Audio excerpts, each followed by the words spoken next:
Good morning, everyone, and welcome.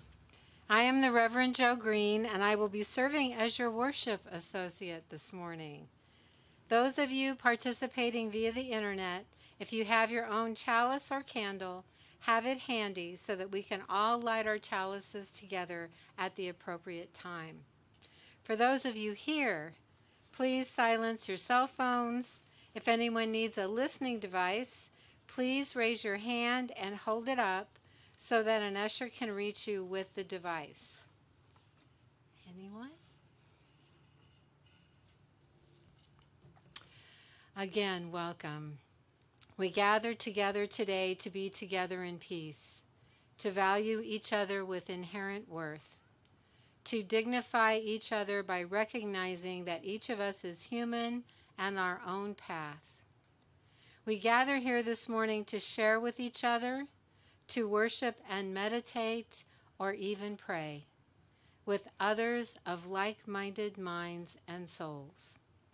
No matter what has happened in the past week in our lives, we can sit this morning and gather the energy of each other, be it virtual or side by side, be communal with each other, celebrate and mourn with each other.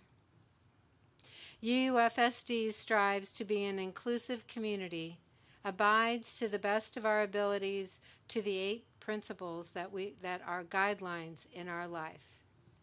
We offer to our members and friends the opportunity to search for your highest self and are here to aid you in finding it, whatever that may mean to you. I am grateful this morning that you are here, that you are curious and ever searching, and hopefully that in this community you will find that deeper meaning you are searching for. If you are visiting today for the first time, we would like to get to know you. If you are visiting and feel comfortable with it, please stand, and I will ask each of you very briefly to tell us your name and where you are from. Any visitors today? Hi.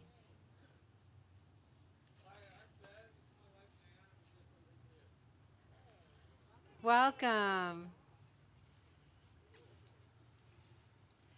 We are an active congregation, and there are many ways to keep informed. Our newsletter, our website, the bulletin board, and the weekly order of service announcements.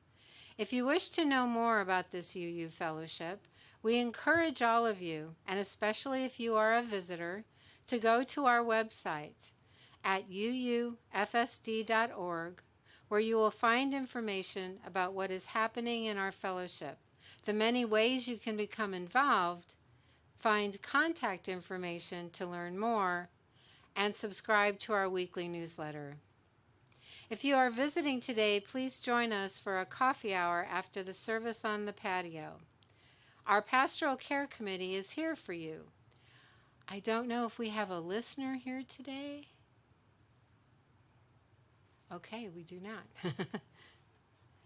You can email pastoralcare@uufsd.org to provide your contact information, and if you are comfortable, state what your needs are, which will help us respond to you. I have a couple of announcements. One is from Helping Our Neighbors. We are happy to announce that our fellowship will once again participate in the Community Resource Center's Holiday Baskets project, which will serve 900 families and 200 seniors. CRC has asked for specific items to be donated, and we have chosen to provide packets of hot cocoa. If you would like to help, you can drop off the boxes of individual packets of hot chocolate at the social justice table on Sundays between now and November 7th, or bring them to the office on Tuesdays between 9 a.m. and 12 noon. We also appreciate donations of cash or checks made out to UUFSD with holiday baskets on the memo line, which will be used to purchase boxes of hot chocolate. Second announcement, you are cordially invited to the installation ceremony for me, on Sunday, October 17th, next Sunday, at 10 a.m. They have called me to be our minister, and this service will formally celebrate the covenantal relationship between minister and congregation. It honors and highlights the promises we are making to one another as we knit ourselves into a shared ministry.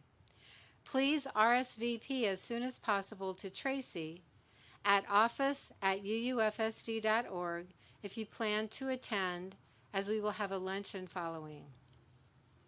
And the last announcement, the sign-up deadline for the 2021-2022 season of Sacred Circles was yesterday, but I'm sure if you check the weekly newsletter to find out more about it, you can still sign up today. And you can find out what the value of Sacred Circles are and how to register. If you have questions, contact Sacred Circle at uufsd.org. We come together to reaffirm our commitment to this community and to our UU principles that guide us in living a moral and ethical life. We are glad you are all here today. To help that reaffirmation, please everyone stand in body or spirit and use a minute or two to say hello to those around you. Let us give an especially warm welcome to our visitors and newcomers. I will ring the bell to call you back to your seats.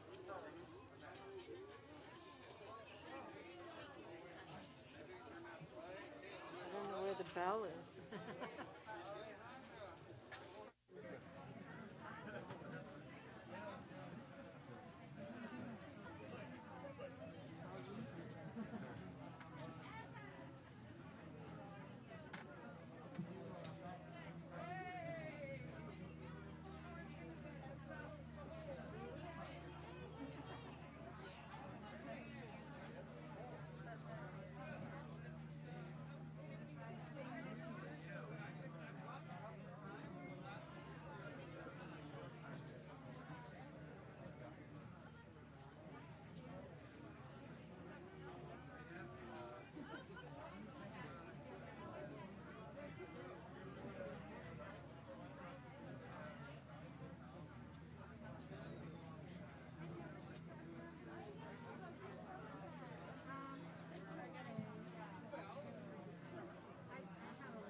I write poetry.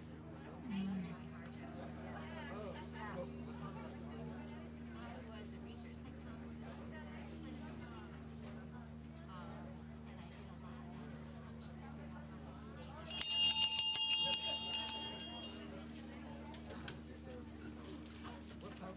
lot. Okay, sorry. Thank you all, friendly people. We begin our service this morning with our gathering hymn, hymn number 21, For the Beauty of the Earth. Please stay standing if you are able, and join us while massed in singing this hymn.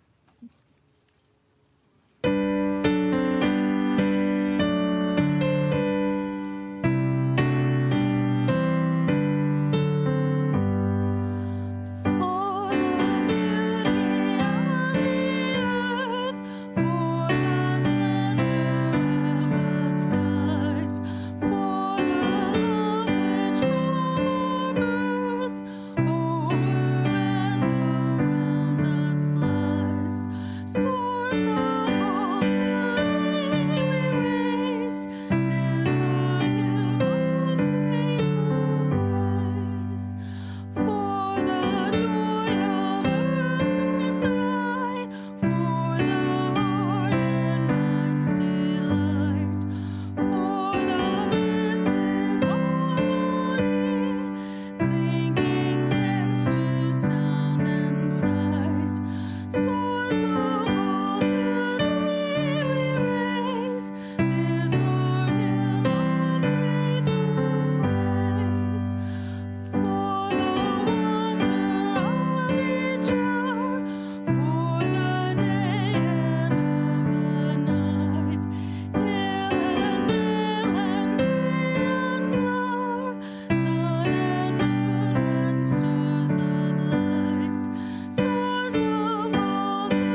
You may be seated.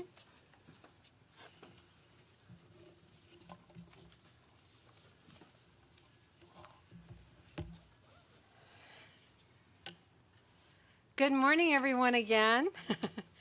Buenos dias y la paz sea con usted. Peace be with all of you this morning.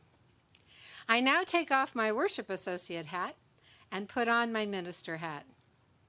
I am so grateful that this morning you all will be able to experience Stan Rodriguez as our guest speaker and the wisdom he brings with him. A little bit about Stan. Stan Rodriguez is of the Kumeyaay Santa Isabel Nation and learned from his grandmother and other Kumeyaay elders about his culture and methods. He holds an MA in Human Behavior and received his doctorate degree at UUFSD. He is a board member of the Kumeyaay Community College and an instructor there of classes of the Kumeyaay language and tools courses. He holds the elected position of legislator for the Santa Isabel tribe of the Iipe Nation. He is a tribal councilman for the nation, director of the Kumeyaay Community College, a member for Advocates for Indigenous California Language Survival, and a U.S. Navy Desert Storm veteran. Dedicated to educating Indigenous communities about Kumeyaay history, culture, and language revitalization, Dr. Rodriguez is a mentor to Native students of all ages and is an advocate for cultural preservation. We are honored to have his presence here with us today, and we'll hear him speak later. As we open this service this morning, I read you A Place of Belonging and Caring by Kimberly Ann Tomsick Carlson. It is not by chance that you arrived here today. You have been looking for something larger than yourself. Inside of you there is a yearning, a calling, a hope for more, a desire for a place of belonging and caring. Through your struggles, someone nurtured you into being, instilling a belief in a shared purpose, a common yet precious resource that belongs to all of us when we share. And so you began seeking a beloved community, a people that does not put fences around love, a community that holds its arms open to possibilities of love, a heart home to nourish your soul and share your gifts. Welcome home. Welcome to worship. Blessed be. And now, Dr. Stan Rodriguez will do our land acknowledgement this morning as I light the candle.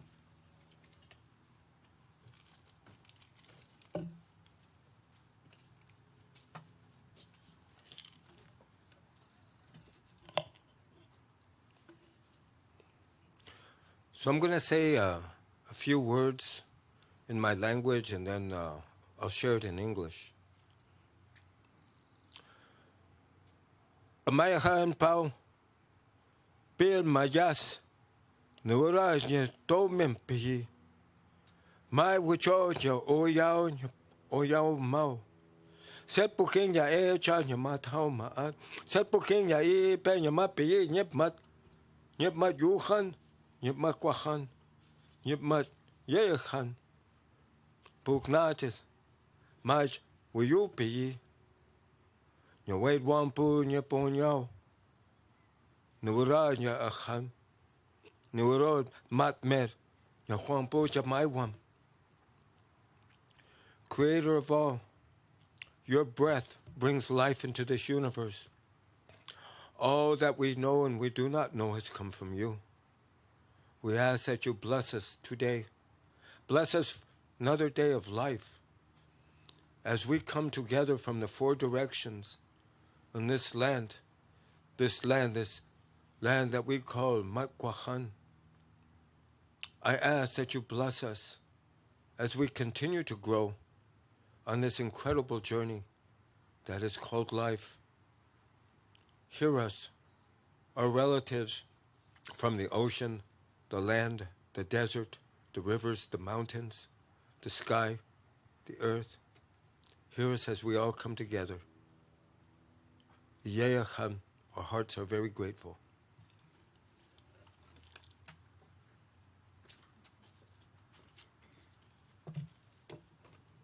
Thank you so much, Stan. And now, do we have a child who would like to come up and light the chalice this morning?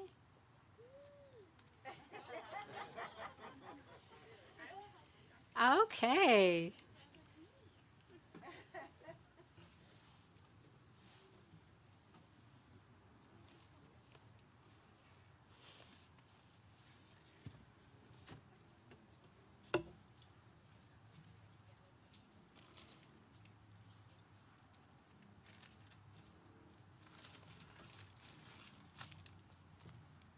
Would you rather use this, or you could light from the first candle? Which one would you like, James?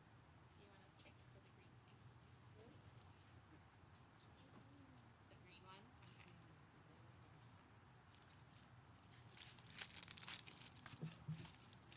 And what's his name? As James lights the chalice, I will read our words for the chalice lighting. The Unitarian Universalist flaming chalice represents our shared history, hope, and commitment to the principles of our faith that joins us together. Those of you at home are now invited to join us in lighting a chalice or candle, holding it up to your camera so that we can share our light together. Thank you, James, for lighting our chalice this morning. I will read A Community of Faith by Judith L. Quarles. At this hour, in small towns and big cities, in single rooms and ornate sanctuaries, many of our siblings, Unitarian Universalist congregations, are also lighting a flaming chalice. As we light our chalice today, let us remember that we are part of a great community of faith. May this dancing flame inspire us to fill our lives with the Unitarian Universalist ideals of love, justice, and truth. Blessed be. And now, please rise in body or spirit and join in singing our centering hymn, Spirit of Life, followed by reciting our covenant. The words to both are in your order of service.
Please join me in reciting the Fellowship Covenant.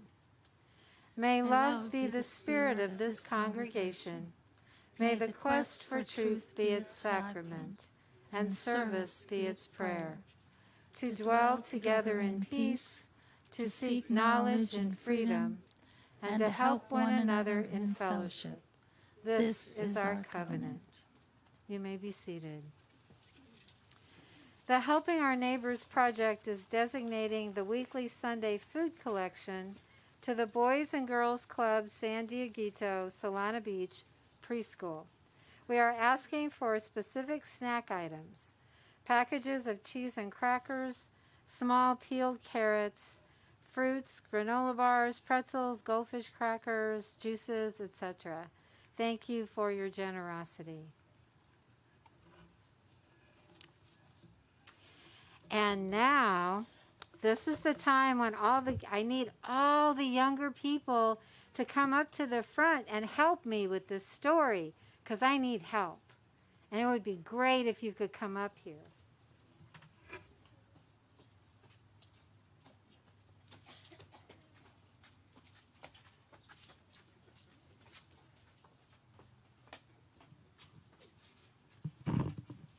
Okay, I'm going to sit here so I don't get dirty. So I have a story for you this morning because Allison couldn't be here. And I don't have pictures, so what I'm going to do is ask you to use your imagination. Do you know what that is? Awesome. And you can just make it as big and beautiful as you want. The story is called Earth at the Interplanetary Conference.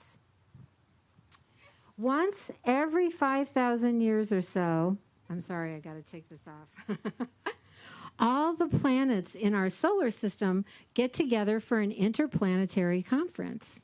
They roast marshmallows in the warm glow of the sun, gossip about the other solar systems, and thoroughly enjoy one another's company. The most recent meeting, however, was much more serious than usual. Earth was very upset. They used to be so cute and friendly, she said with a sigh. They used to be so gentle. They used to thank me for everything they took, for the plants and animals they needed for food, for the rivers full of fish, for the gentle rains that watered the crops, and for the great trees they used to build their homes. Tall trees. They used to sing and dance to thank me, and sometimes I would sing with them. Oh, we all had so much fun back then. I used to love to watch them. So clever, these humans. So full of invention. I couldn't wait to see what they were going to do next. Well, intoned Neptune in his eerie, deep voice. What's the problem, then? They sound rather delightful to me. Earth sighed deeply, and huge waves crashed against the shores of 1,000 beaches. Great forests bent and swayed in a sudden violent wind that swept across the continents. I said they used to be cute and friendly and polite. Now they just take and take and take. They tear me up looking for gold and oil that they burn until my skies are black and smelly. Sometimes I think I'll never stop sneezing and coughing. They eat all the animals and bulldoze everything to make room for their cities. And you wouldn't believe how messy they are. They make incredible amounts of garbage and then just throw it in my oceans or leave it laying around in great heaps. And they always want more, more, more. No matter how much they take, they're never satisfied. She stopped for a breath, and a single tear fell. It splashed into the Indian Ocean, where it quickly turned into a hurricane. The worst part is that they don't sing to me anymore. And they never, ever say thank you. And there's a bug. I just don't know what to do. All the planets were silent except for Venus, ever the lover, she murmured, "There, there, Earth, there, there," as she held weeping Earth close. Mars, the mighty orange planet, spoke next. Earth, as you know, I have some experience in these matters. You may remember the trouble I was having with those little green creatures that used to live on me.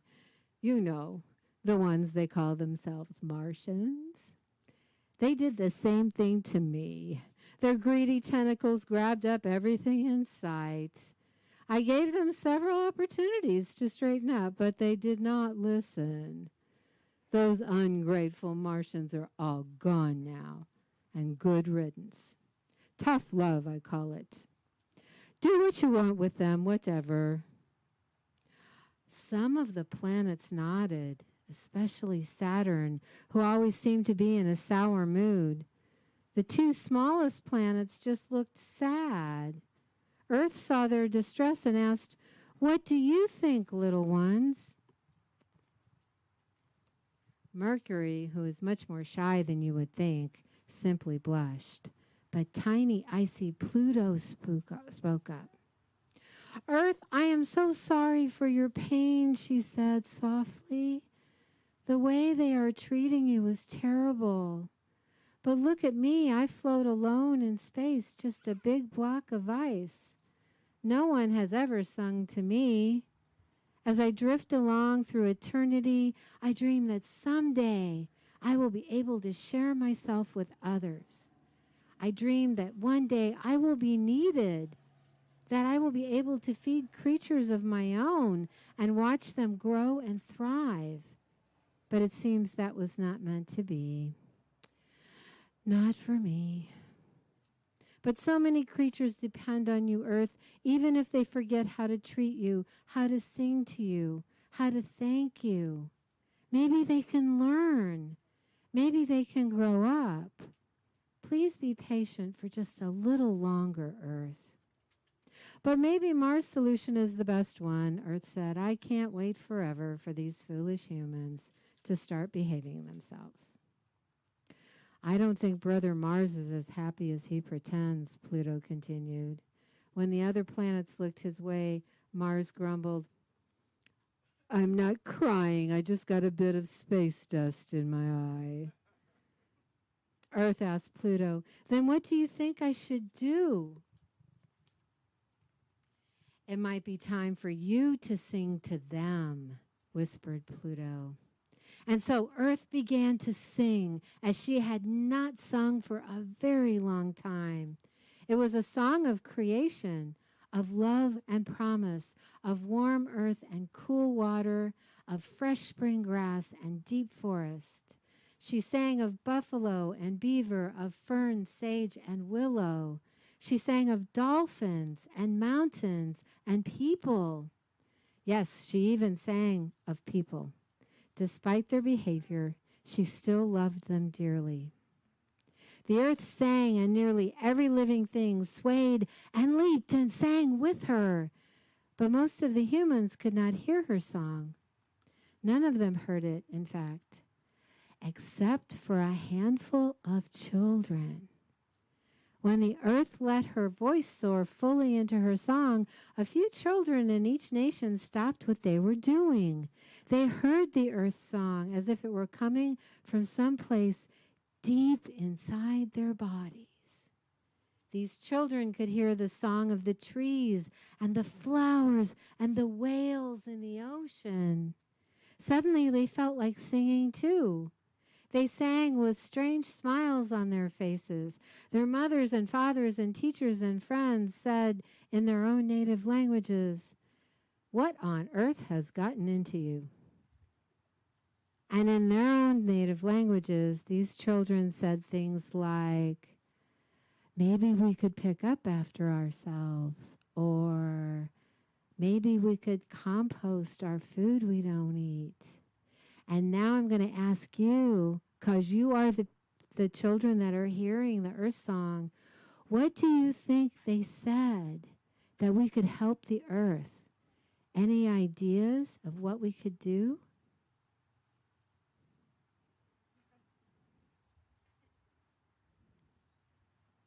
What could you do to help the earth, do you think? Do you clean your room?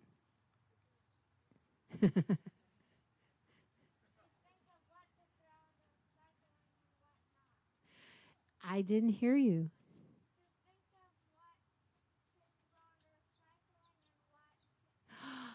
That's a great idea, to throw things in recycling that need to be recycled and to pick out the things that can't be. That's a great idea, right? Then we'll have less trash. That's something for you all to think about when you go now to your classes. Thank you for listening to my story and helping me with your imagination. Let's sing out the children.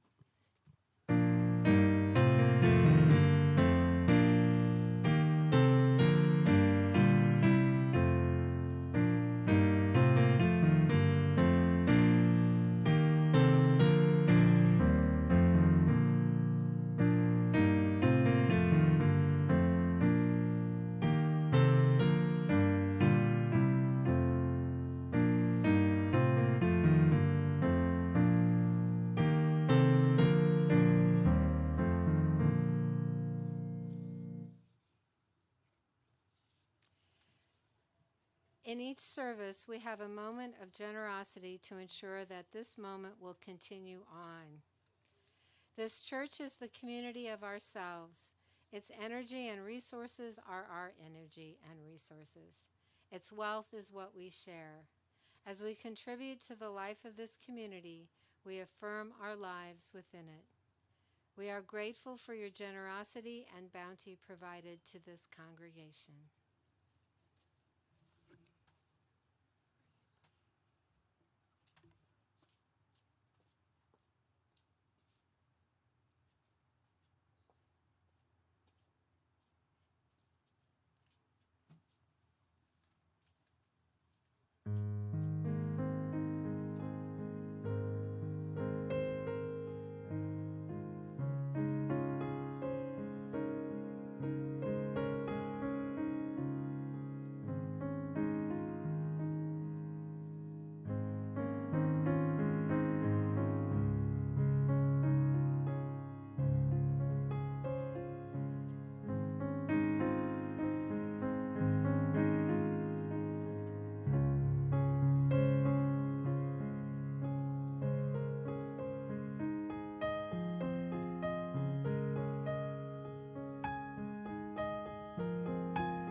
Thank you so much for your generosity in keeping this congregation going.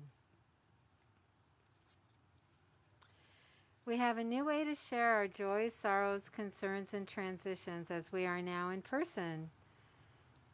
At the greeters table, well, we had a sheet that goes in this book that we could write our joys and sorrows in, and I will read them now.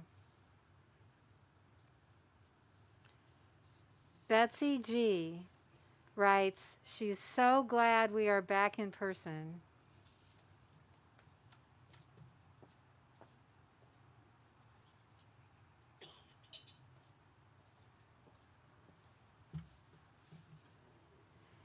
Jules Jackson writes, I think it says, Commander Charles Harris and family are here today, I guess. Thank you for being here.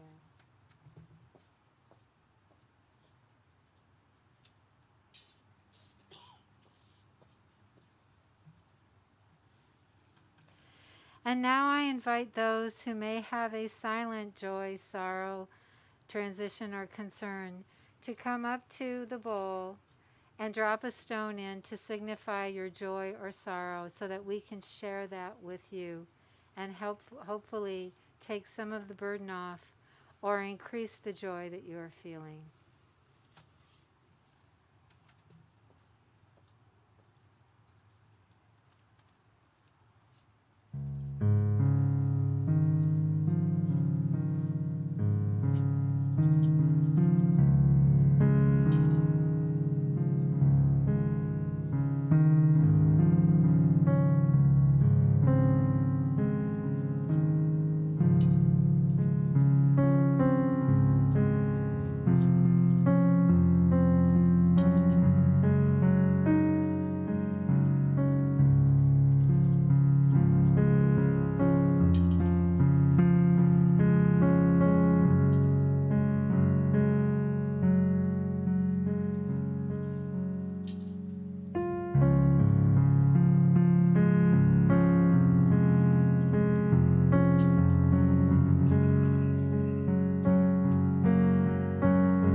Spirit of life, Spirit of love, God of many names or none, we gather here this morning in community to be with each other, to share those sorrows that may be burdening our shoulders, to share those joys that we hope we can spread amongst all others.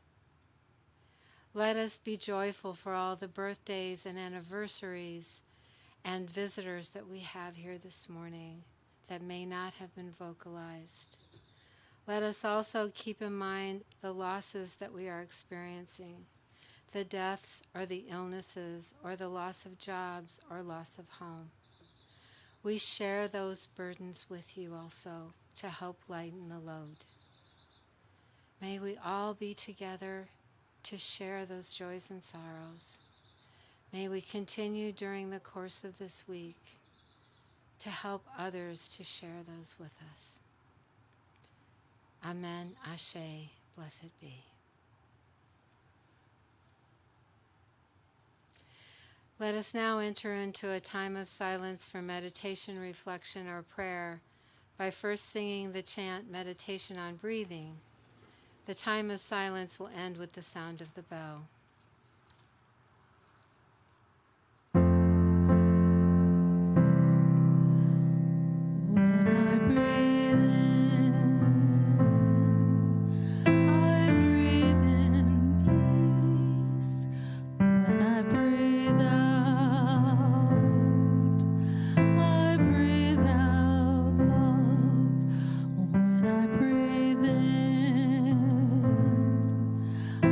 Breathe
Hoka I penya mati pe cham. Menyawaya piyi ye mat. Maya hawachan. Estamos en Chojiña, Macopa y Busconan. Bienvenidos, mi nombre es Stan Rodríguez y yo soy Palcumia de Reserva Santa Isabel, aquí en San Diego. Good morning, everyone. My name is Stan Rodriguez. I'm Ipai Kumyai from here in San Diego. I'm from the Santa Isabel band of the Ipai Nation. And just watching and listening really touched my heart. And I just want to say this. The lady, who was playing the piano just really touched me. And also your singing, leading the singing, it touched me also. We have what we call in my language a matao. And let me ask all of you this. How many of you are retired? Well, that's quite a few. How many of you are hoping to retire? Okay. All right. How many of you just want to change professions? Okay, that's others. All right. So, each and every one of you who is coming here today, you are a library of knowledge, library of experiences. We're coming in together. Do we all pray the same way? That's what I thought. I liked how you did that. I don't know about that, but, But how many of us are religious people? How many of us are spiritual people? How many of us are agnostic? How many of us are atheists? How many are atheists, but we're still spiritual? All right. And this, you know what? This is the beauty of diversity. This is the beauty of diversity. How many of you are scientists? Professors? Okay. Got that.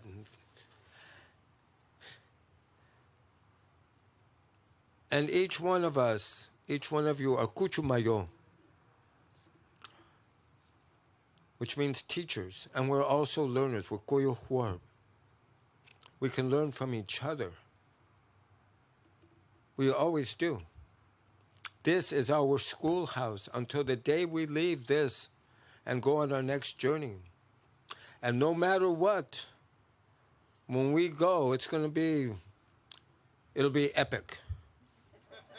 But we're not there yet. So let's talk about today. I came to talk about Kumyai spirituality. Well, Kumyai way. Our way here. And I want to thank you for allowing me to do the land acknowledgement. Because when we talk about our holy land, for our people, the Kumyai people, this is our holy land. We say we came from this earth. We came from all of this. That the earth, the ocean, the animals, the fish, the birds, everything is our relative. No one is higher than the other. We all have our gifts, and we all have things that we struggle with. Would you all agree with that? Each one of us has our own gifts. And when we come together, we can all learn from each other.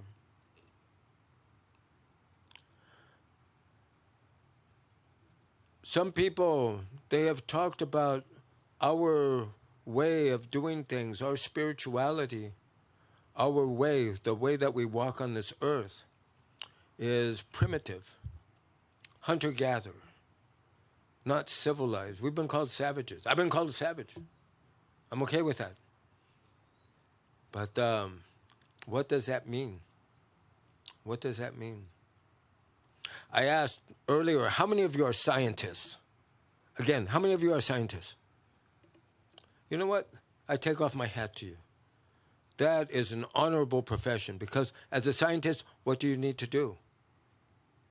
Do scientific stuff. All right. Good. Stay with me on this.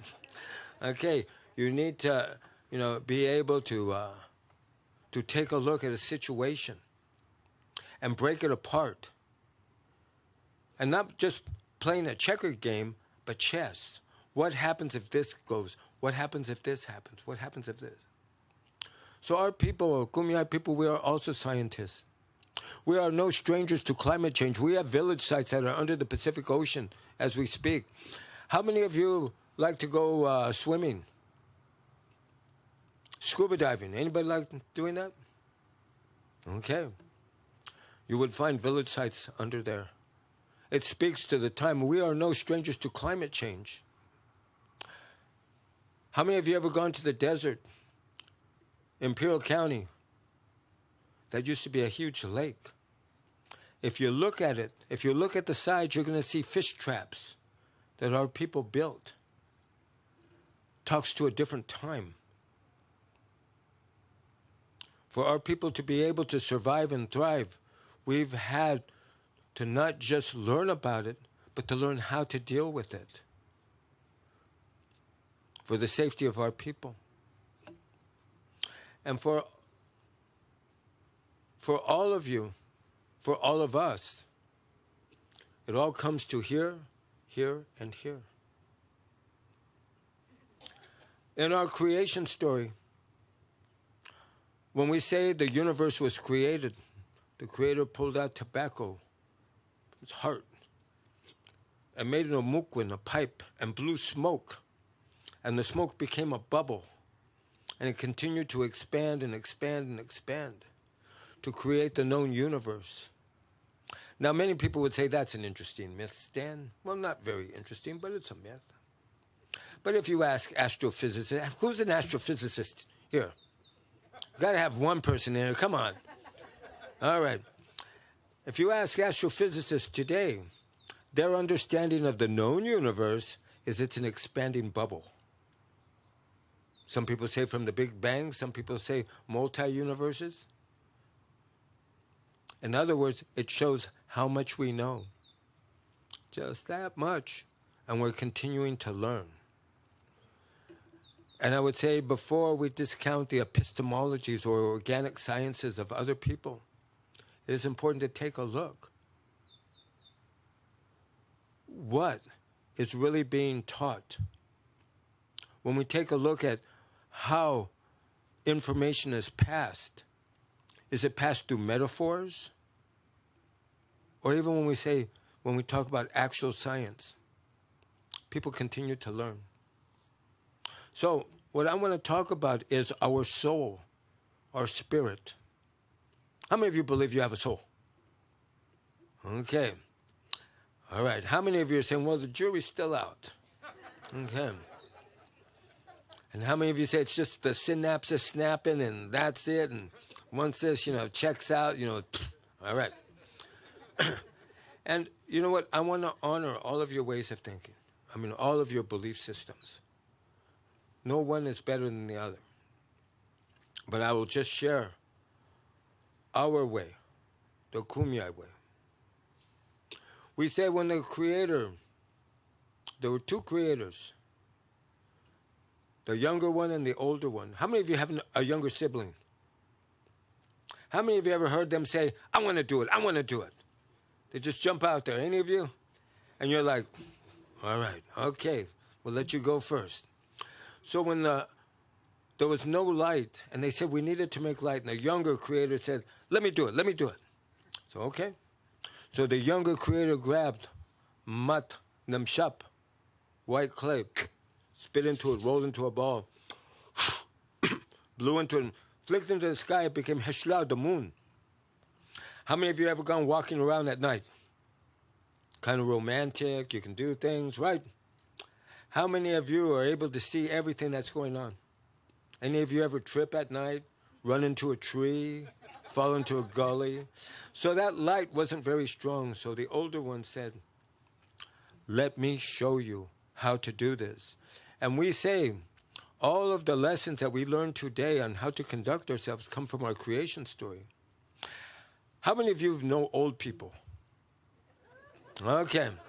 How many of you know elders? How many of you know the difference?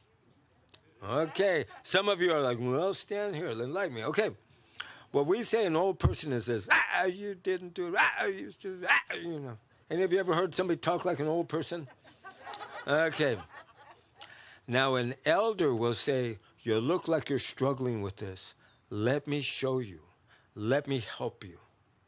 So the older creator said, let me show you.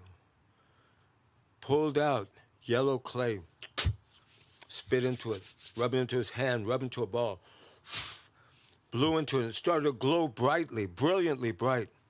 Held it on his thumb, flicked it into the sky, and it became Enya, the sun. This is what brings light to all of us. So I want each and every one of you to look at your thumbnails. Okay, everybody looking. So, do you see that half circle at the bottom? We say that was the mark that the Creator, that the sun left on his thumb when he flicked it up. And all of the creation of the Creator, we have that mark on us. This gift of using our mind, this gift of analyzing, taking a look at a situation, we call also our soul, which we call matau. Say that, matau. And what matau means is the fire within our body. So this is something that I would say to everybody, you know, atheists, agnostics, spiritualists, religious, everybody. Would you not agree that we have a fire in our body? Because as we live, we continue to burn. We burn fuel, we glow. When we touch somebody who's alive, they are warm. In our language, when we say hello, we say hauka. Say that, hauka. And what hauka means in our language is, it means more than hello. What it means is, may that fire in your body continue to glow brightly. So when that matau sakan, when that fire escapes, when we go into our, what we call, when we become deceased, when we die, that energy, that fire leaves our body. Now, what do scientists say about energy? Can it be destroyed? It just changes form. However, the body ceases to run. So we have our ways of sending it off. Our people, we cremate. But when we talk about our essence of who we are, we go to another place. What it means when we get there, I'm not there yet, so I don't know. I don't know. So we'll all find out when we get there. But, this is something that we talk about, is if we honor our people. Remember I said each one of us is a library of knowledge, of our experiences. And if we honor our family, we honor our people, it is incumbent upon us to share that with each other.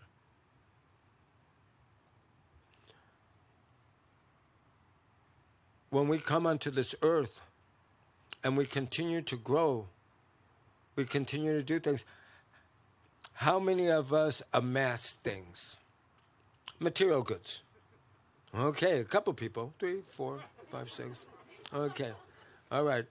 I had a Yugo one time. But anyway, yes, we amass all these things. We have these. But can we take those with us?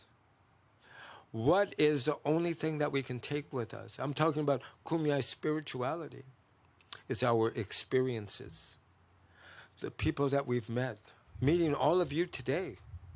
Meeting each other. Maybe I will see some of you again. Some of you I've seen before.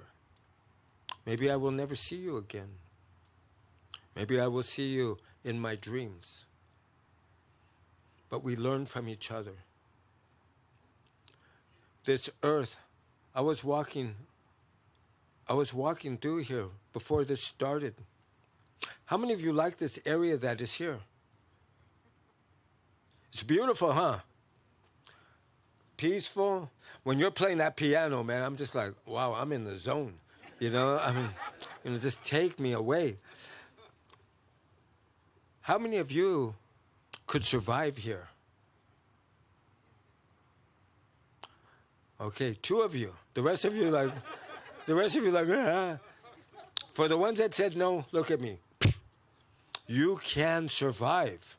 You can thrive. There are so many foods here, so many materials here, things that can be used as medicine, things that can be used for housing, all these different things that I seen here. I was walking around smelling the different plants. This can be used for this can be used for that. If you learn. If you learn. In other words, what I'm saying is we can learn so much from each other. When we come together, and we have diversity here. How many of you ever heard of, you know what, let's breed an atmosphere of tolerance? Any of you ever heard that? Breed an atmosphere of tolerance. Let's tolerate people. Just by virtue of those terms, it denotes negativity. I tolerate this mosquito bite. I didn't tolerate that one, did I? Or I tolerate this inclement weather. What I challenge each and every one of us to do is, rather than tolerate, to celebrate the diversity.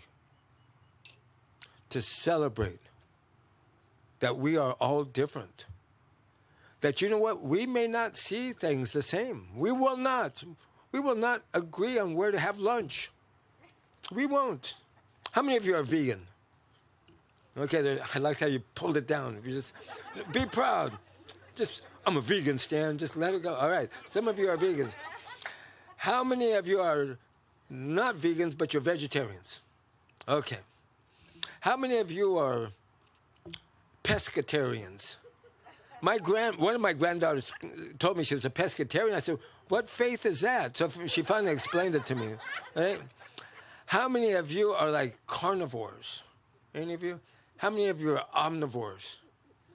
See all the diversity we have here? We can all learn from each other. We can all learn. And we can all grow together. And our way, the Kumya way, we had no written alphabet. We had no written form of communicating. It was all through oral history, telling stories in our songs. I loved what you did with the children here, because this is what we would do with our children too. So since we're all children, wouldn't you say, relatively speaking, as far as like how long the earth has been here, we're pretty much youngsters here. I want to demonstrate how we share our oral history. If you don't mind, can I do that? Okay. And I loved what you did with stories. We tell stories too. So we tell many different stories. I shared with you a little bit about the creation story. Now, our creation story takes 4 days to tell it in its entirety. I liked how you did that. Okay. Yes. You're going to need to bring a lunch. But in the creation story, what it teaches how to overcome adversity, why people do what people do, and what we can do to change that narrative. How many of you ever got put in a pickle and you're like, gosh, I wish I could do this over again so I don't have to, mess this thing up. It's an epic train wreck. So, but we learn. And we also learn from our mistakes, right? Most of you said that. Well, Stan, yeah, okay. So, but this is what our stories talk about, our songs talk about. So I'm going to share real quick, a couple, if you don't mind. Is it okay? All right. So, now, how many of you ever been tricked by somebody? Could be used car dealer or something. Yeah. Okay. Or maybe you were the used car dealer. I don't know. Anyway. All right. So I'm going to tell you a story. This is a kanap hatapa. This is a coyote story. And we say the coyote is a great teacher because what the coyote does today or what people will do tomorrow unless we learn from the coyote's mistakes. So, great teacher. Okay. So, this word I want you to learn, heyai. Say that, heyai. All right, that sounds pretty good. Heyai means a long time ago. So when I say heyai, heyai, heyai, what did I just say? Okay, I put 3 longs in there. Yeah, long time ago. Okay, you're staying with me on this. So there was a hatapa, a coyote. And the coyote was looking for food. And the coyote seen a rabbit. And the rabbit was standing by this puddle of water. Coyote ran up to that rabbit. He was going to eat him. But the rabbit didn't move. The rabbit just stood there. His ears, kind of like stretched out like that. And the coyote said, I'm going to eat you. And the rabbit said, why? Why do you want to eat me? And the coyote said, because I'm hungry and you're food. And the coyote's not a vegan. So anyway, so the rabbit said, why do you want to eat me when look what those humans did? They made this huge cake of acorn meal, this huge acorn cake, and they left it in the water to cool. It's huge. All we have to do is get that water out, and we can eat this stuff for days. So the coyote looked at that. Oh, and this was nighttime. So the coyote looked at it, pushed that rabbit away, said, I'm going to eat it myself. What is a coyote being? Okay, good answer. Greedy. You're staying with me. Okay. So the coyote started, he started thinking, how am I going to get all that water out of that? Well, I got an idea because I'm pretty smart. I'm going to drink it all. That was a lot of water. Kept drinking. Had to go to the bathroom a couple times. Finally got to the end. I'm ready to eat this. Did a lot of work. Put his paw in there. What was in there? Nothing. What happened was there was a full moon, and the coyote seen the reflection of the moon in that body of water. How many of you ever been tricked? I asked you? Okay. What happens when you were tricked? Did you get angry? A little bit embarrassed, perturbed. Anger is a secondary emotion, comes from various, primary emotions. For you psychologists that are out there, just want to acknowledge that. Okay. So the coyote got mad. He started going down that trail looking for that rabbit, and he seen that rabbit. And that rabbit was just leaning against a huge boulder like this. And the coyote said, I'm going to get you now. I'm going to eat you. And the rabbit said, you don't understand. And the coyote said, what do you mean? And the rabbit said, there was a big earthquake, and it shook this boulder. This boulder is holding the universe up. And if it falls, we're all going to die. And the coyote said, really? And the rabbit said, yeah. So the coyote said, let me help. And the coyote was pushing too. They were both pushing. And the coyote said, I don't know how long I can do this. How much longer? And the rabbit said, me neither. I don't know how much longer. The coyote said, please get help. And the rabbit said, okay, pew, took off. The coyote was pushing as hard as he could. How many of you ever worked out? Okay, 3 of you have. Okay, the rest of you, try one of these days. The coyote was doing. How many of you ever got to the point where you just couldn't do it anymore? The coyote fell down, had all kinds of cramps, waiting for the whole universe to fall down. His ears were over his snoot. Nothing happened. The coyote was tricked twice. Coyote started going down from the mountains down into a matar, a valley. There was a lot of grass, and he's seen that rabbit standing there. He was holding a rattle. And the coyote said, you are not going to get away this time. I'm going to eat you. And I'm going to eat you hard. Okay? And the rabbit said, my brother, you don't understand. This was all done for you. And the coyote said, what?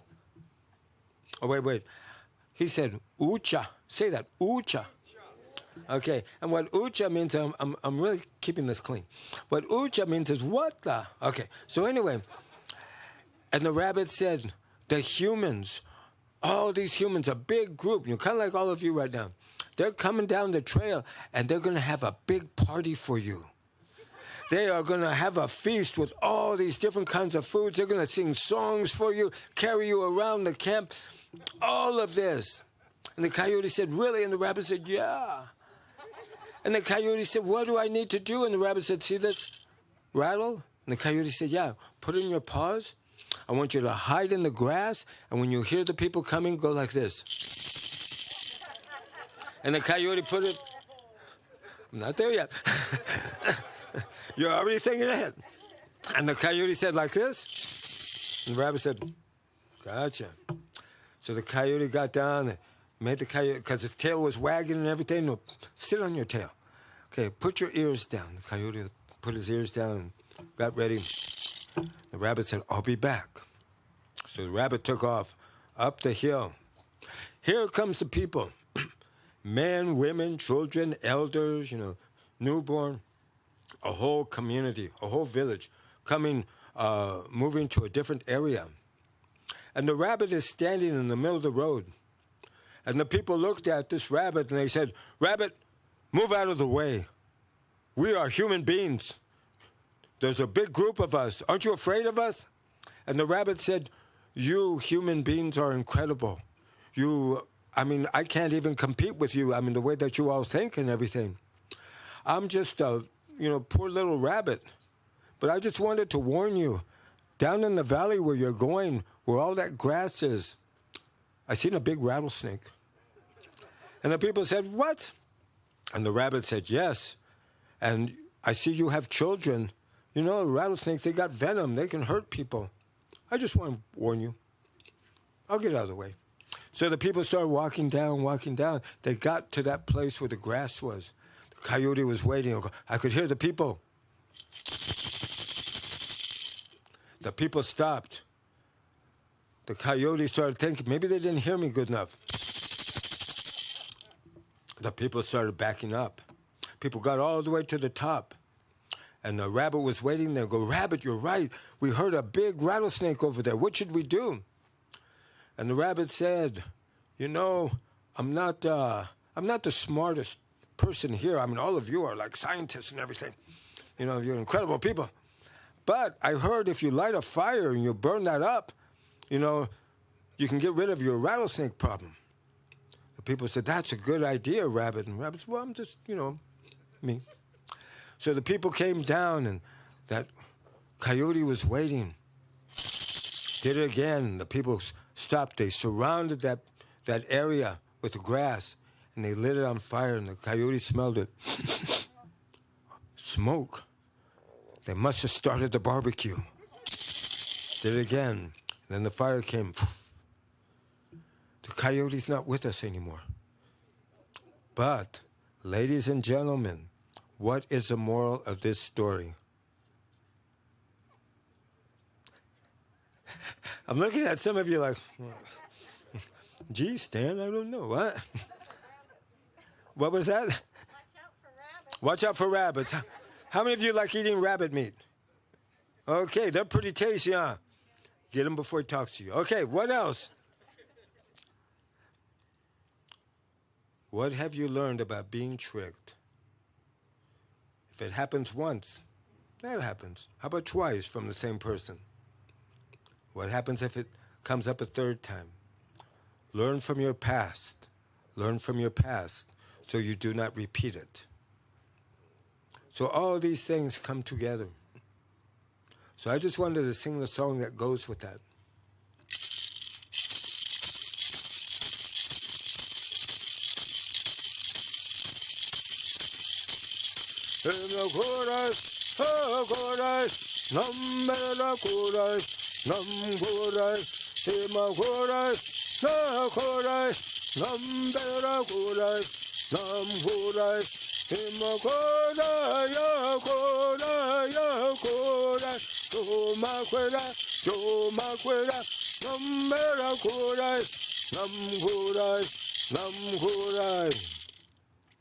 So, in that one song, that whole story was told.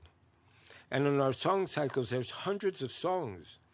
Each song tells a story like that.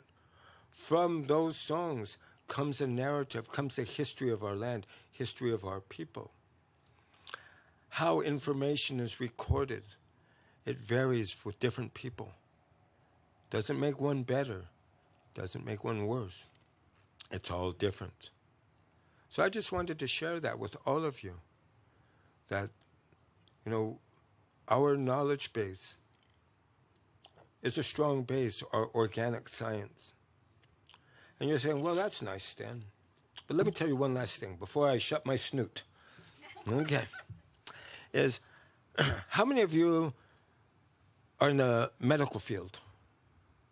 Okay, a few of you are in the medical field. How many of you are reciprocants of medical field stuff? Okay. How many of you ever been sick? Okay. I'm going to tell you a quick Stanley story. Back in August 2007, I couldn't breathe. Something was stuck in my throat. They checked and they said, they took a look, they ran tests. They said I had stage 4 cancer. I remember what the doctor told me. You have stage 4. There's no stage 5. He said, I'll give you 2-3 months to live. That's what I said, huh? And he said, you might as well start making your final plans. He said, we're going to aggressively treat this with chemotherapy, radiation, and surgery, but your chances of making it 1 year is about 25% at best. So, what would happen if somebody told you that? As we say, how does that make you feel? Yeah, that's how it made me feel too. Like, what? And I remember one time when I was 17, I went to a ceremony, a UUFSD ceremony. Medicine man did a ceremony on this woman. She was 42. This was back in 1975. She had 6 months left to live, and she's alive today. And she married a 28-year-old. But anyway, that's a different story. But anyway, so I went and I asked for a ceremony to be done for me. And they did the ceremony. They got ready. And in the ceremony, by then the chemo and radiation had already taken its toll. I had lost over 100 pounds. I was like 102. And the medicine man did that ceremony. He said, we're going to ask the Creator, we're going to ask everything that the Creator made to help you this way. Maybe you're going to leave soon. Maybe you'll leave in a couple of years. Maybe you'll live to be an old man. We'll see. So they did the ceremony and said, the Creator agreed to push your death back, that you will live to be a very, very old man. And he said, but you need to take these plant medicines. And I took those medicines. And last year, the same doctor that told me I had 2 to 3 months left to live, he was an oncologist. He said, I don't know what to say. You're alive and you're healthy. I ran 3 half marathons, a couple years ago. Finished my doctorate, doing all these things. But he said, I can't explain it. So I just wanted to share about our native medicine and, the value of it. Our knowledge is important. This place that we are at, this place of worship, is also a school. We all learn from each other. So I just wanted to share these few things, and in my land, this land that my people are from, and I just say, may the Creator bless you in your mind, in your heart, in your body, and Hauka. May that fire within you continue to glow brightly. And remember this, all that you go through, your pain, your sorrow, your joys, your accomplishments, all of these things are treasures that you are putting in with you as you get ready, as we continue on this incredible journey that is called life. Remember it. It's sacred. Bless it. Bless yourselves by taking care of yourselves. Thank you very much.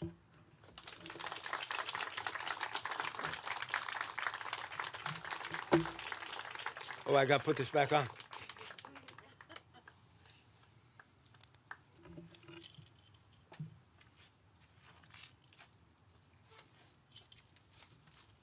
Thank you so much, Stan.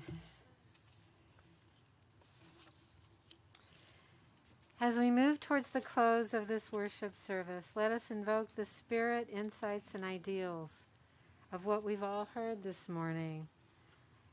And let us sing the closing hymn, number 175, We Celebrate the Web of Life. Please rise in body or spirit. The words are in your order of service and in your hymnal. So this is new for us, but it's simple and beautiful in an old Lutheran way.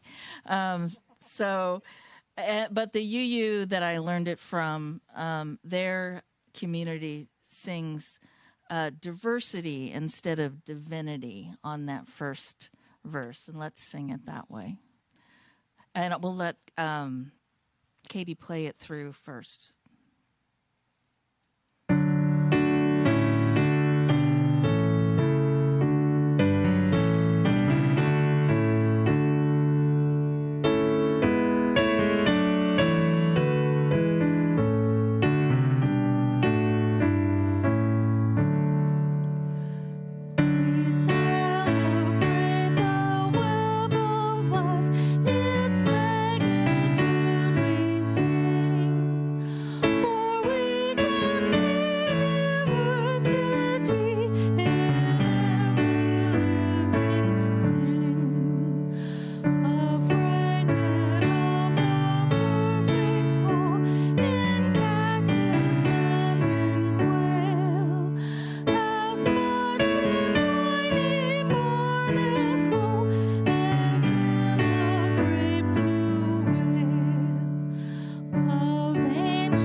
Please be seated.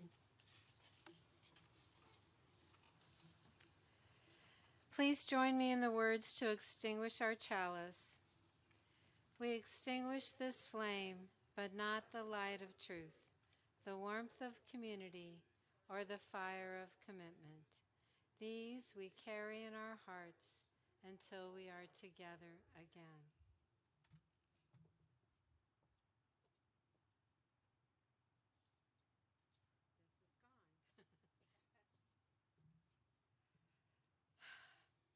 Following our service, our speaker and worship associate will be at the greeting desk as you passed when you entered in.